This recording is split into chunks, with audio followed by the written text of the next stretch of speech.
Welcome and hello everyone. Today on Papa Hector's podcast, we're going to discuss Ancestor Service.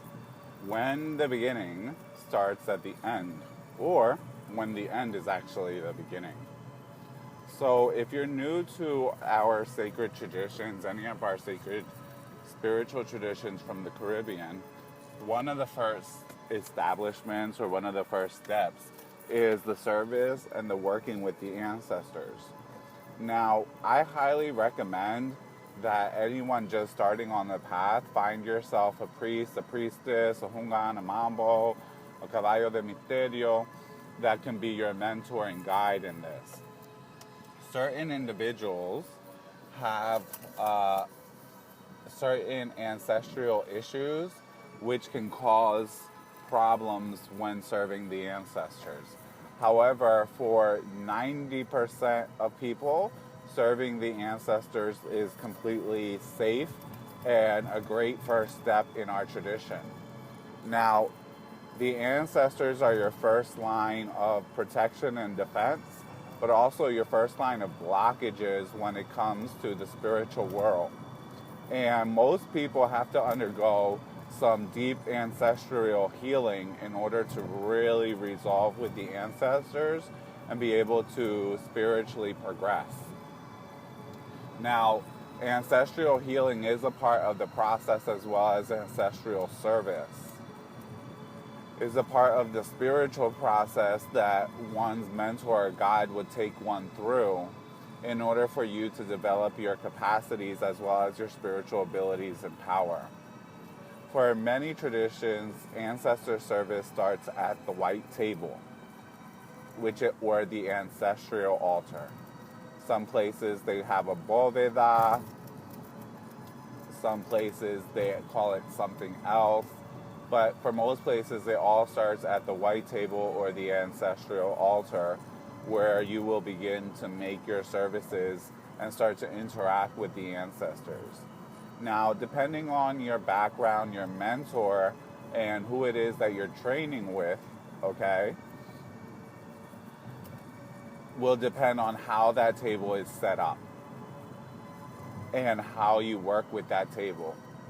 Certain lineages, each lineage has its ways. Each tradition has its ways, its rules, its setup. And it works when it's being used within that system as a complete and holistic system. It doesn't work when you're grabbing bits and pieces of information from various lineages and piecemealing it together. That does not work. It can actually cause contradictions, crossing up of the energy, because each tradition or each lineage works because all of the components are functioning together in the right way. Now, we often say that the ancestors are those upon which we stand. They are our foundation. Okay? That was a tongue twister. They are our foundation. And the ancestors upon which we stand, and our children, which we will become ancestors to, will stand upon us. Now, when we look towards the ancestors, no matter what happened in your family relationship, no matter what happened, the ancestors had to bring you here. They had to get you here. No matter what happened, the ancestors made certain sacrifices in order to get you here. Okay? Certain things they changed with their survival or how they lived in order to ensure your survival and your life. So the ancestors, whether or not you feel that they were good or bad to you in life, makes not for whether or not you should do ancestral service. That is not the key deciding factor.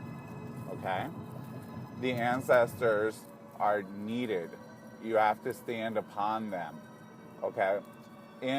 With the ancestors, you've received a lot of inheritance from your ancestors. You've received a spiritual inheritance, the physical inheritance, the mental and emotional inheritance. It's scientifically proven that people from the same family have similar mental, emotional, reactive programming. The way that they act, the way that their emotions express themselves. So this is all inherited. But also, if you think about your DNA, from which comes your ancestors, from which you come from your ancestors, okay? Your DNA is a big old strand of ancestral information that has put you together. And that information has given you certain gifts, capacities, but maybe also certain illnesses that you're subject to, or certain diseases that you're more prone to, okay? So everything comes through the ancestors and the connection through the ancestors. Now, everyone being different, for some people, the ancestors and working with the ancestors is a major part of their spiritual work, and they would not be able to do without it. For other individuals, it may be a smaller part of their spiritual work, and their spiritual efforts, or the majority of their spiritual focus, has to lie elsewhere. Only really having a consultation with an experienced practitioner can you find out where you have to go and where to go from here. And what is the case with you and your ancestors. So I highly recommend going to a proper practitioner who can properly diagnose and help you and find out what you should do and get you started. However, if you can't find someone or someone that you can trust, most people start with a simple ancestral table. You can find instructions for this all over the internet, as well as my own site, ezilikuonen.com. As well as on my own site, you can find an ancestral elevation that's done with bricks. Now, that elevation comes from my family lineage, which is so awesome. But it comes from my family lineage, so it's actually quite funny when I find out that other people from other lineages are using this same elevation or claiming that, it's their practice. Because I put this out in about the year 2002, this ancestral elevation, which comes through my family lineage and is a family lineage practice. And it's taken over all over the place, which is a beautiful thing. But this practice actually comes from my family lineage of elevating your ancestors. So that is another tool you can use to start to strengthen the connection between you and your ancestors. Strengthening the connection between you and your ancestors, elevating your ancestors, and elevating their force to be able to assist you or help you in what you need or want. So that is another tool that you have available to you when you're ready to start really dealing with your ancestors. You can check out mysticalwork.com. You'll find classes on basic altar services, and I do plan to hold an ancestral class in the future, because there's tons of beautiful work that can happen from just this point without really needing to go any deeper or any further, depending on your path, okay? The ancestors can really be your source of force and power and bring huge blessings into your life.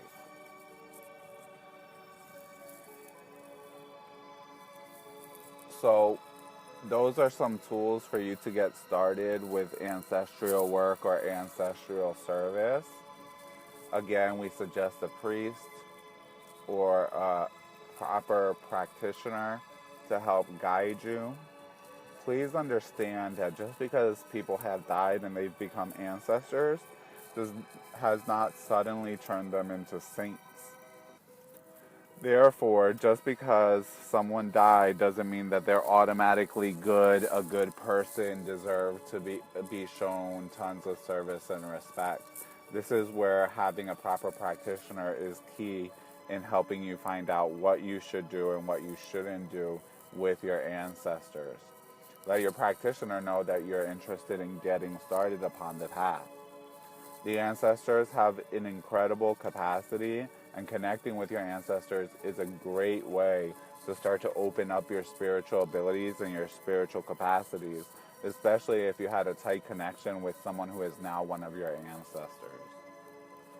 Another note that I often make for people is that people who are very close family friends to you who have passed away can often be considered ancestors even though they're not of your bloodline.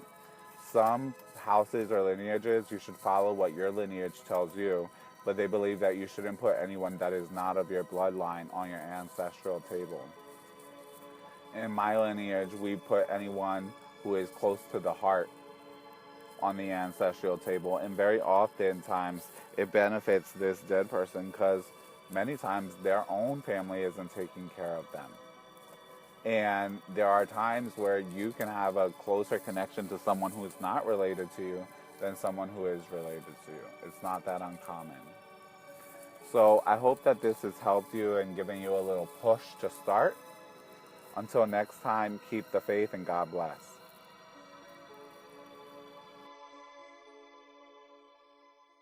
The podcast you just heard was published with Anchor. Got something you want to say to the creator of this show? Send them a voice message using the Anchor app, free for iOS and Android.